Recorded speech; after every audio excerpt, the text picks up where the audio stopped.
congratulations. Obviously, you let John McCarthy know a bit about how you're feeling to get back in the win column, but could you just expand on that on getting the W tonight?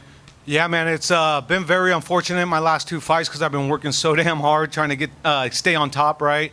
And these last few months I've been really scolded, molded, belittled, told what I'm doing wrong over and over every day. But I'm very fortunate to have that, because to be uncomfortable in those situations in practice, not many people could do it, and I see them leave their workout room every day.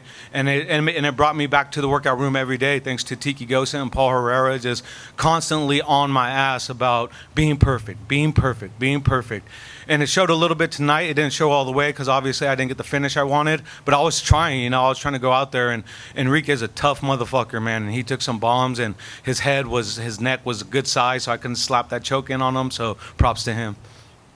Can you expand on that a bit? Because obviously at bantamweight, everyone's a killer pretty much, but you found yourself once again in another tough scrap. Just how was that playing out compared to your expectations? I mean, that's the only reason why I took this fight, right? It was like I was chasing the Horiguchi fight, and then they brought Enrique up to the mount and said, "Hey, you're fighting Enrique. What do you think?" I said, "He's a tough motherfucker. I'll take it. Let's go." And that's what we ended up going with, because we knew how durable he was, we knew how good he is, and he beat Darian Caldwell. He's a previous world champ as well. I just didn't want him to make his name off me as well. I mean, you obviously said, hey, possibility, jump back into the Grand Prix as an alternate. Going into 2023, what do you want? Yeah, definitely. I mean, obviously the biggest competitions that are out there is what I strive for, and I want to make my legacy here in Bellator. When people start recognizing my name, they see me at fights and see me socially, they know I'm a Bellator fighter, and I made my career here. I'm homegrown now, and I'm proud to represent the Bellator banner. Hey, Juan, can you just tell us what happened yesterday with the weight? Obviously, it was moved up to a 141 catch weight, during the weigh-in window. So what happened there? Yeah, we got called, and I guess both parties we were just like, hey, stop cutting weight, and you guys are gonna meet in at 141. And I said, all right, cool. So that's what we were told, and we just kept it from there. So that was Bellator's call, or the commission, or? That's just what we got called, and when I was in the middle of cutting weight, we both got called and told stop cutting weight and come in and weigh in. That seems a bit unusual. Like, were you struggling at all, or could you have No, made I mean, 36? obviously, I've never missed weight, but, they made the phone call. That's something to ask the manager and the promotion, and, I have no idea. That's over my pay.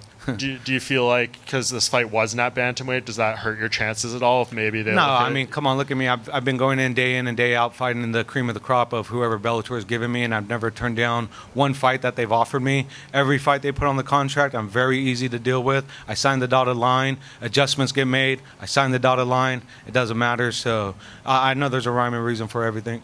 Do you think there's a decent chance you get in? We were talking to Scott Coker yesterday, and he said, with the situation in Russia, the draft, maybe someone like Magomedov might not be able to compete. Do you feel, there's potentially a good chance you do get back in? Yeah, I mean, I think that's what this fight was. It was like a midway point just for one of us to get the wins, and then to step in, it's like a halfway mark. Maybe that's what it was, or maybe they did get an okay for Magomedov to come in. Who knows, So either way, I'm ready for December, I'm ready for January, ready for February. Hell, I'm ready for Italy if it presents itself.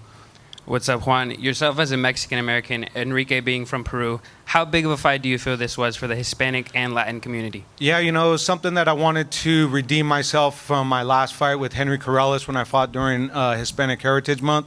And it was like we both went out there to try to throw some bombs and try to make it a fight. But when we cracked each other, it kind of set us both back. But Enrique was a gamer, he kept coming forward, and there was nowhere for me to go, and there was nowhere for him to go. And we were able to perform, and it was an honor to go in there and compete against a Peruvian who I hold at the highest respects. And, just everyone that's on this card is going to make it memorable tonight.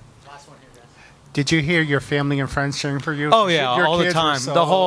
My kids are awesome. My family's awesome. My fans are awesome. All my loved ones, my sponsors that were all screaming for me. I couldn't be more loved. So thank you, guys.